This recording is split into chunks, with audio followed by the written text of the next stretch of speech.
കൊണ്ടുകിടന്നൊരു കാലത്ത് കണ്ണല്ലാത്തതെല്ലാം പൊന്നാക്കാമെന്ന് കൊണ്ടുകിടന്ന് അവസാനം ഒന്നും തന്നില്ല എന്ന് മാത്രമല്ല സ്പെഷ്യൽ റിക്രൂട്ട്മെൻറ്റ് നടത്തിപ്പോലും നരേന്ദ്രൻ കമ്മീഷൻ്റെ പേരിൽ റിപ്പോർട്ട് പോയില്ലേ, അവരെല്ലാം നേടിക്കൊണ്ടുപോയപ്പോൾ ഈഴവനും എവിടെ കിടക്കുന്നു, അവൻ്റെ കുറവ് പരിഹരിക്കാനും അത് മേടിത്തരാനും ആരും തയ്യാറായില്ല. പിന്നെ ചർച്ചയില്ല, സംവാദമില്ല, അവരവരുടെ വഴിക്ക് പോയി. ഈ കുറവുകളും സത്യങ്ങളും ഞാൻ തുറന്നു വിളിക്കുമ്പോൾ ഞാൻ ആ സമുദായത്തെ ആക്ഷേപിച്ചെന്ന് ട്വിസ്റ്റ് ചെയ്യണം. ഞങ്ങൾക്ക് റഫീഖ് മുസ്ലിമാണ്, അങ്ങനെ അപ്പനും മുസ്ലിം തന്നെ ഒന്നാം തരം.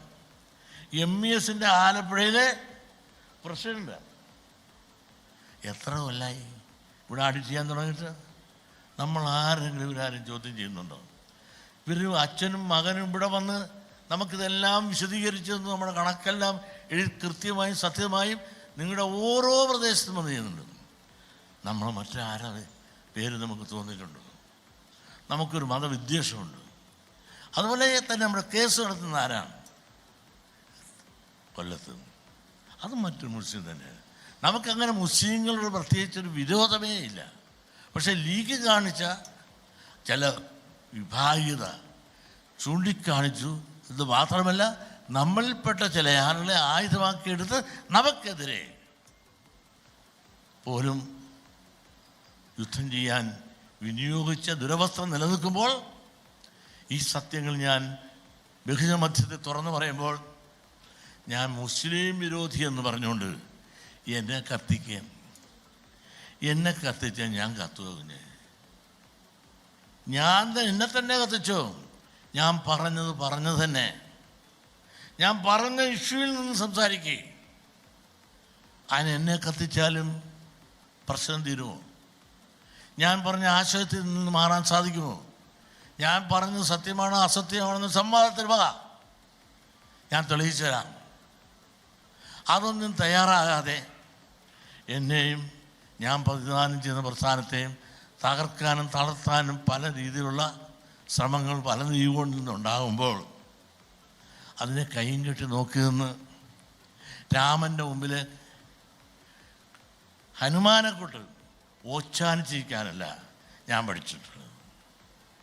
ഇവിടെ ഒരു ഈഴവത്തിപറ്റ ഈഴവനാണെന്ന് പറയാനുള്ള തൻ്റെ ഇടത്തോടുകൂടി പ്രവർത്തിക്കണമെന്ന് പറഞ്ഞ ഡോക്ടർ പൽപ്പുവിൻ്റെ പാരമ്പര്യത്തിൽ ജനിച്ച് വളർന്നു വന്ന ഈഴവ മക്കളാണ് നമ്മൾ. ആരുടെ അവകാശങ്ങൾക്ക് വേണ്ടിയല്ല, അധികാരങ്ങൾ പിടിച്ചു പറ്റാനല്ല. ഇവിടെ സാമൂഹ്യ നീതി എല്ലാവർക്കും കിട്ടണം, രാഷ്ട്രീയ നീതി വേണം, സാമ്പത്തിക നീതി വേണം, വിദ്യാഭ്യാസ നീതി വേണം. ഈ നീതികളൊന്നും കിട്ടാതെ വരുമ്പോൾ അത് തുറന്ന് പറയേണ്ടി വരും.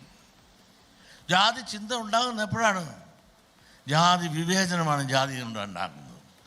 ആ ജാതി വിവേചനത്തിൻ്റെ അളവും തൂക്കവും ആഴവും പരപ്പും കണക്കിലൂടെ ഞാൻ പറഞ്ഞപ്പോൾ കണക്കിന് ഉത്തരമില്ലാതെ ഉത്തരം മുട്ടുമ്പോൾ കൊഞ്ഞനം കാട്ടി എന്നെ എൻ്റെ സംഘടനയെയും നശിപ്പിക്കാനും തകർക്കാനും നോക്കുന്ന ശക്തികൾക്കെതിരെ വിരൽ ചൂണ്ടേണ്ടത് സമുദായത്തിൻ്റെ കടമയാണ്. ആ കടമയായി ഞാൻ മുമ്പോട്ട് പോകുമ്പോൾ പലരും വന്നു ചേരും, പലരും പോകും, വന്നും പോകും. ഇത് SNDP യോഗം തുറന്ന പുസ്തകമായി നിൽക്കുകയാണ്. അതിലാർക്കും വിമർശിക്കാം, ഒരുപാട് പേര് വിമർശിക്കുന്നില്ലേ. ഇതെല്ലാം ഇരിക്കട്ടെ. കൊച്ചി കണയന്നൂർ യൂണിയൻ നേതൃത്വം നടത്തിയ തിരുവാതിര രണ്ടാഴ്ചയ്ക്ക് മുമ്പാണെന്ന് എനിക്ക് തോന്നുന്നു. ആ സമ്മേളനത്തിൽ വെച്ചാണ് ഞാൻ പറഞ്ഞു, ഇവിടെ ഐക്യം ഉടലെടുക്കാനുള്ള എല്ലാ സാധ്യതയുണ്ട്. ഇവിടെ സുകുമാരൻ നായരുമായിട്ട് ചേർന്നുകൊണ്ട് നായർ ഈഴവ ഐക്യം, ഈഴവ ഐക്യമല്ല നമ്മുടെ അജണ്ടയെങ്കിലും ഹിന്ദുക്കളുടെ ഐക്യം കാലഘട്ടത്തിന് അനിവാര്യതാണ്.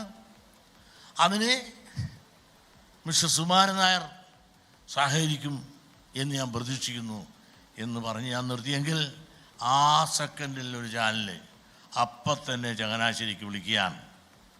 ആ ചങ്ങനാശ്ശേരി നിന്ന് അപ്പം തന്നെ മറുപടി, വെള്ളാപ്പള്ളി പറഞ്ഞ് ശരിയാണ്, അതിന് ഞങ്ങൾ സഹകരിക്കും, ഞങ്ങൾ ഐക്യത്തോടു കൂടി പോകാനാണ് ധാരണയെന്ന് സമാദരണീയായ സുകുമാരൻ നായർ പറയുന്നു. പറഞ്ഞതെല്ലാം നിങ്ങൾ കേട്ടതാണ്. പിറ്റേ ദിവസം ചാനലുകാരെല്ലാം കൂടി അങ്ങോട്ടോടി അവിടുന്ന് ഒരേ മറുപടി.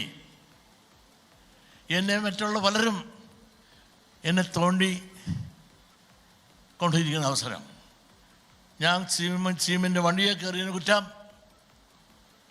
പ്രതിപക്ഷ നേതാവിനെ അമർശത്തിന് കുറ്റം, അവർക്കെല്ലാം ചുട്ട മറുപടി പറഞ്ഞുകൊണ്ട് എൻ്റെ പ്രവർത്തനങ്ങൾക്ക് ഇരട്ടി ചങ്ക് നൽകിക്കൊണ്ട്, പിൻബലം നൽകിക്കൊണ്ട് എന്നെ കരുത്തനാക്കി നിർത്തിയതാണ് ബഹുമാനപ്പെട്ട സുകുമാരൻ നായർ. ആ കരുത്തുമായിട്ടാണ് ഞാൻ പോയത്. ആ കരുത്തിനെ കണ്ടിവിടെ പലരും ഭയപ്പെട്ടു.